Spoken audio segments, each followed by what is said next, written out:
This last piece on garrisons is going to be about followers. If we have a look at a list of my followers, we can see I've got quite a lot here. You don't start with this many. I'll actually look rather more like this. Several followers, fairly low level, all working their way up.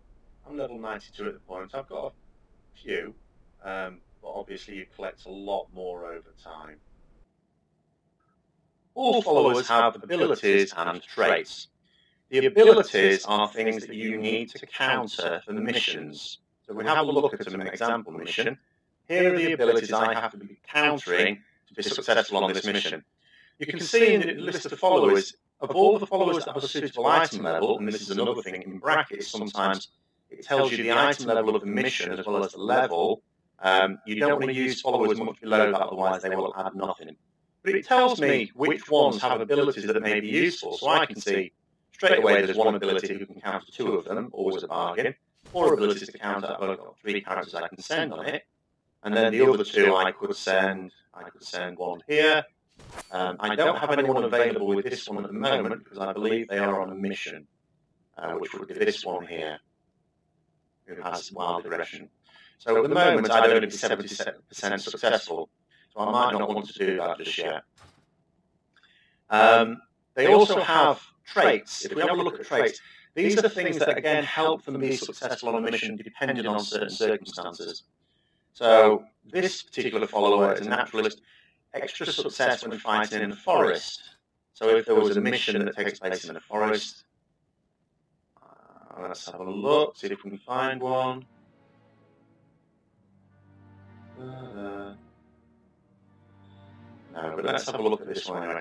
This one is plain. So if I had a follower such as Archmage Vargoth, he has extra chance of success when fighting on planes. So we could put him in, and he's got that extra chance there if indeed his item level, in fact he counts as that wasn't good enough anyway.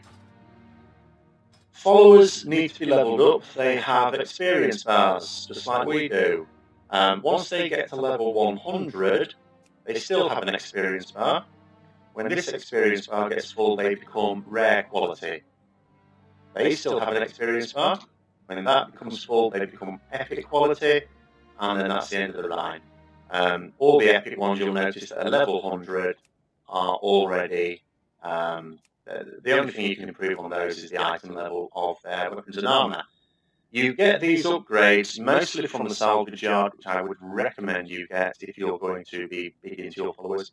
And also the Dwarven Bunker, again, highly recommended if you're going to go down the follower route. You get items such as this. So they start off with item level 600. So straight away I could give them a set of 630 armour. Some of the items, like this one here, just upgrade, by 3 item levels, whatever it happens to be. So what you might do is equip this one first, and then start increasing it like that. So if I find someone who maybe hasn't got any armour, this fella here, so I could give him this. What am I doing? Yeah, yourself. There we go. And then I could upgrade it a little bit further by doing that. Okay. Similarly, there are weapons I can do the same sort of thing with.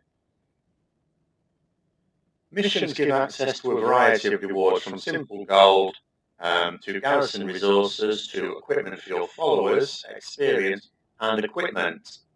Okay. So here, for example, there's a possibility of getting a 645 item level boots.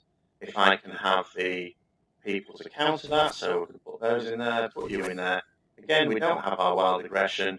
Someone's on a mission there, so we can't do that just yet. We could. We'd have an 80% chance of success. But if you really wanted the item, you probably want to wait till you've got close to 100% success rate.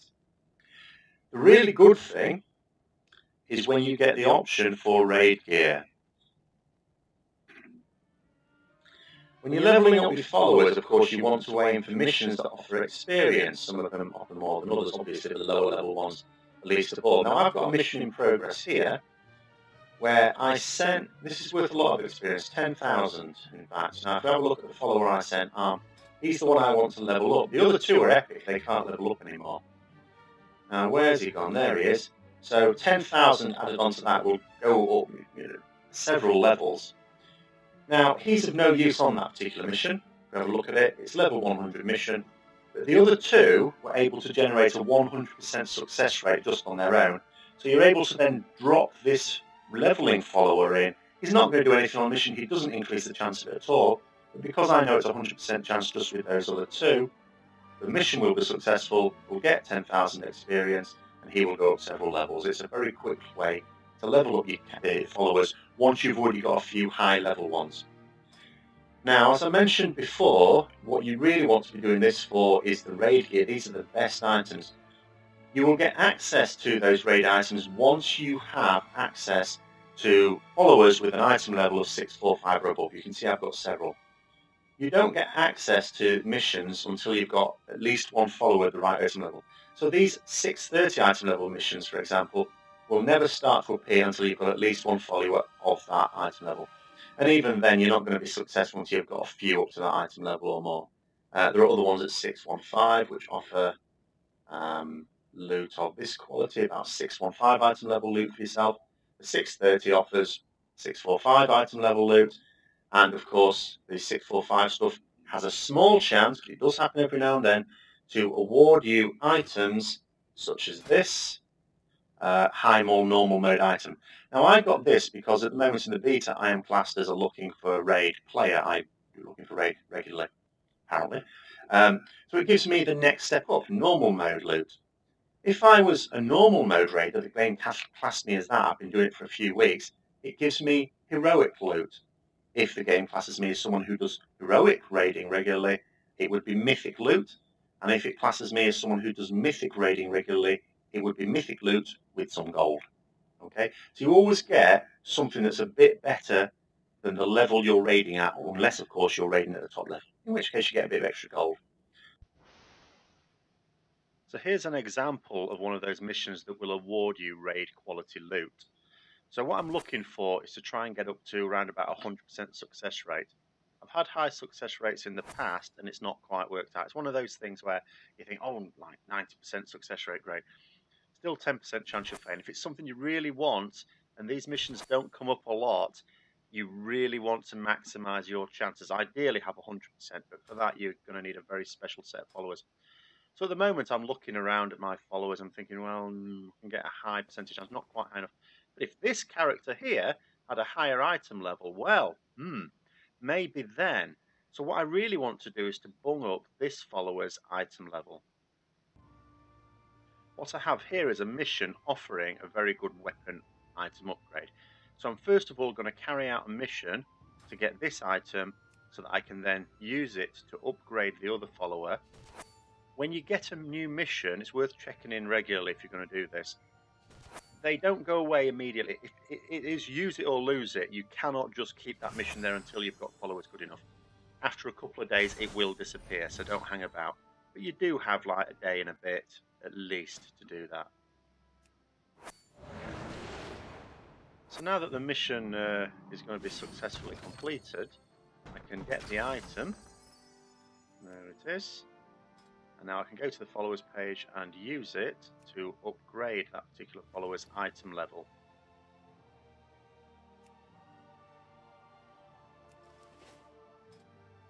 There we are. So now if I have a look at this raid, if I put the characters in that I want, the followers that I want, I can have a look at what my success chance is likely to be now.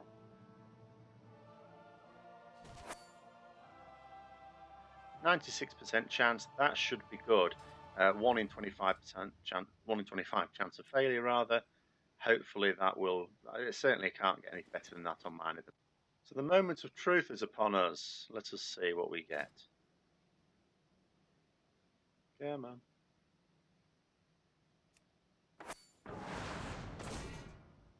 That's another mission, don't worry about that one. I put on several missions at once. Notice if you fail a mission, your followers still get experience from it. You get the base experience. Not any reward experience, though.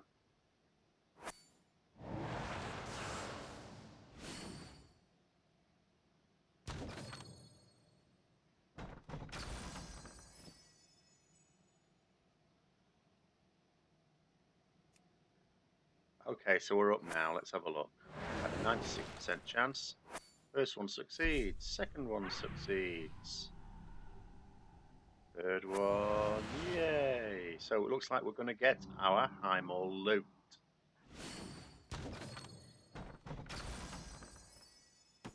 And there she blows.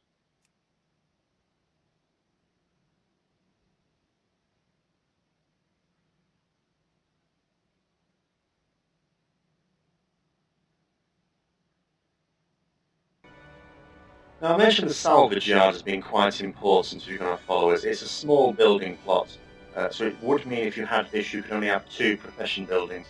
But if you're going to go down the follower route, I think it's really important. With missions, you've got a reasonable chance of it giving you some salvage, a crate.